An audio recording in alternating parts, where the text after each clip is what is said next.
Hello, my name is Alex Isles and welcome to the Great North Museum Hancock here in Newcastle upon Tyne. Now, in a previous episode I talked about kist burials and I realised I did show one off in Ingram Valley in Northumberland, but I didn't show them off in as much a way that you could easily understand what they look like. So right here we have a kist burial from the Great North Museum, and this is from Blaydon upon Tyne, not far from Newcastle. Now when you have this, you see you have the upright stones and they would form a wall around the burial. So you can see the uprights right there would form the actual container where the body would be placed. There would be a stone at the bottom which the body would be laid on, and then finally you would have a capstone over the top that would seal the burial in the ground. What we find generally is that Bronze Age burials are laid on their side in what we describe almost as a fetal position.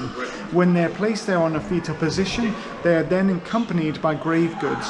So right here you can see that a beaker has been placed just to the top left of the skull of the individual. Now it's important to mention right now that this isn't actually a real skeleton, this is a reconstruction.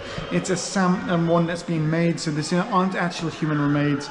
They've been placed in here so you get an example of what a kist burial will be like. But I just wanted to do this quick episode so you had an understanding of what a kist burial actually looked like, because I realised I'd mentioned them, but I don't think I'd actually gone into enough depth to actually give you an idea of what they look like.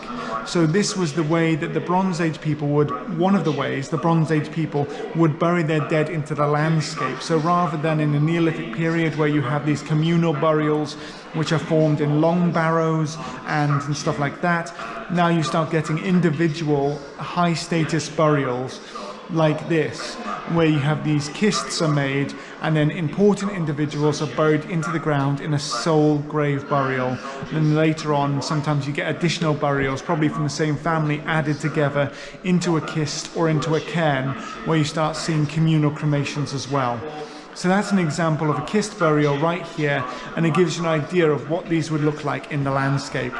I really hope you've enjoyed this episode and I've been able to show you a little bit about the story of a kist and how they actually looked, and just expand on what I've previously talked about. If you have enjoyed the episode, please do like and subscribe, share it with your friends, and I look forward to speaking to you in another episode shortly.